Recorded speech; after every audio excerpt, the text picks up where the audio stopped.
મહત્વપૂર્ણ સમાચાર પર નજર કરીએ તો અમદાવાદ શહેરમાં શાંતિ ડહોળનાર તત્વોના ઘરો પર ડિમોલેશન હાથ ધરવામાં આવ્યું। પોલીસે તમામ આરોપીઓના ગેરકાયદે મકાનો તોડી પાડ્યા છે। પોલીસે પંકજ ભાવસાર અને તેના તમામ સાગરીતોને પકડીને 4 દિવસના રિમાન્ડ પણ મેળવ્યા છે। અન્ય અસામાજિક તત્વોને બોધપાઠ મળે તેમ આરોપીઓના ગેરકાયદે મકાનો પણ તોડી પાડવામાં આવ્યા છે। ઘનશ્યામનગર, કુકુભાઈની ચાલી, અમરાઈવાડી, લવજી દરજીની ચાલી અને સત્યનારાયણ નગરમાં પોલીસ બંદોબસ્ત સાથે આરોપીઓના ગેરકાયદે મકાનોનું ડિમોલેશન કરવામાં આવ્યું છે। લોકોમાંથી તેમનો ખોફ કાઢવા માટે પોલીસે આરોપીઓને જાહેરમાં માર માર્યો અને કાયદાનો પાઠ પણ ભણાવ્યો હતો। મહત્વનું છે કે 2 દિવસ અગાઉ વસ્ત્રાલ વિસ્તારનો એક વિડીયો વાયરલ થયો હતો, જેમાં પંકજ ભાવસાર અને તેના માણસોએ જાહેર રોડનો વિસ્તાર બાનમાં લઈ લીધો હતો। રોડ પર પાર્ક કરેલા વાહનોમાં તોડફોડ કરી હતી અને એટલું જ નહીં પણ રોડ પરથી નીકળતા વાહન ચાલકોને અટકાવીને હુમલો પણ કર્યો હતો। હાથમાં તલવાર, લાકડી, ધોકા અને પાઇપ જેવા હથિયારોથી લોકોમાં ભય ફેલાવ્યો હતો। આ વિડીયો વાયરલ થતા જ શહેર પોલીસે તાત્કાલિક કાર્યવાહી કરી હતી।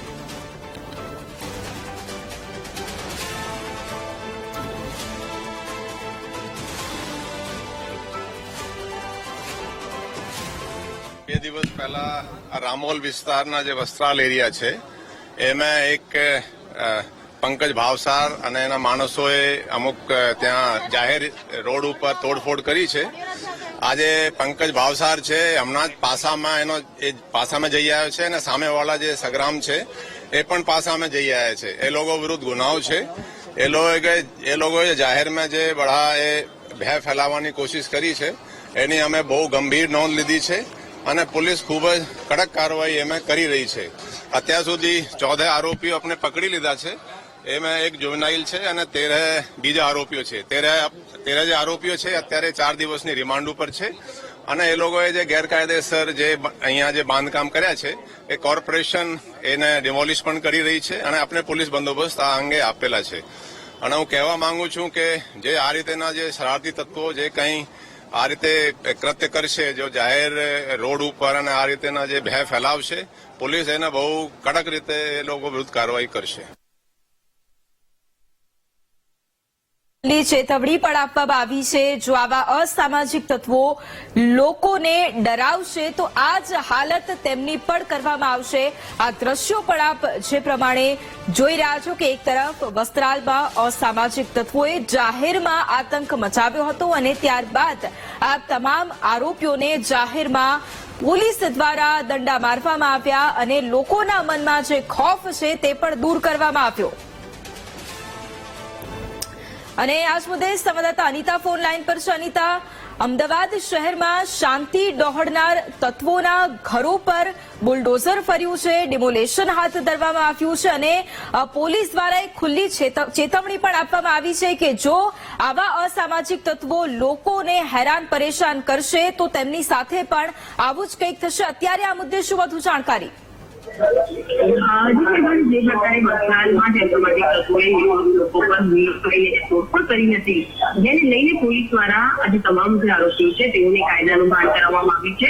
ખાસ તો જે 3 આરોપીઓના જે મકાન જે ખાસ ગેરકાયદેસર હતા, જેમાંથી જે રાજીવસિંહ બિહોલ અને જે શ્યામ કામલે અને જે યાદવ નામના જે 3 આરોપીઓ છે, આ 3 આરોપીઓના ઘરને તોડી પાડવામાં આવ્યા છે। કોર્પોરેશનની ટીમ સાથે રાખીને જે આરોપીઓને કાયદાનું ભાન કરાવવા માટે આજે સબક શીખવાડવા માટે આ ડિમોલિશનની પ્રક્રિયા હાથ ધરવામાં આવી હતી। કહેવામાં આવે છે કે જે દાદાનો હથોડો અને પોલીસના દંડા આજે સમગ્ર કેસની અંદર જોવા મળી રહ્યા છે। જે પ્રકારે આતંક મચાવે જે દ્રશ્યો જે હતા, જેનાથી જે સ્થાનિક લોકોમાં જે દહેશત અને જે વાતાવરણ ઉભું થયું હતું, લોકો એક ડર અનુભવી રહ્યા હતા, કાયદા વ્યવસ્થાને લઈને સવાલ ઉઠી રહ્યા હતા।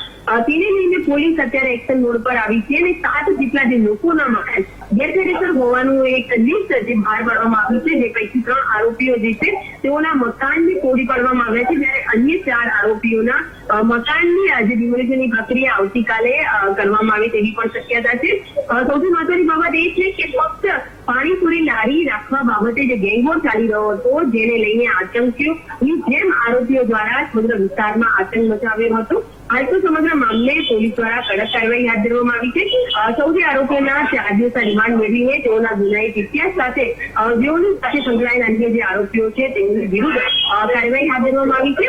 આ સમગ્ર કેસમાં વાત કરીએ તો રાજવીરસિંહના પરિવારજનોએ પોલીસ સાથે ઘર્ષણ પણ કર્યું હતું, કારણ કે પોલીસ જયારે ડિમોલિશનની પ્રક્રિયા હાથ ધરવા માટે કોર્પોરેશનની ટીમ સાથે પહોંચી હતી ત્યારે પરિવારજનોએ તેઓની સાથે અશ્લીલ શબ્દો બોલ્યા હતા. તેઓની સાથે મારપીટ પણ કરવામાં આવી હતી, જે માટે પોલીસે તેઓની પણ અટકાયત કરીને કાયદાનું ભાન તેઓને પણ કરવામાં આવ્યું છે. એક તરફ દીકરો દ્વારા આતંક મચાવે જ્યારે પરિવાર પોલીસ સામે જે ઘર્ષણ કરે તે ખૂબ જ ગંભીર બાબત છે, જેને લઈને હાલ તો પોલીસે કડક કાર્યવાહી હાથ ધરી છે. બિલકુલ આભાર અનિતા તમામ જાણકારી માટે.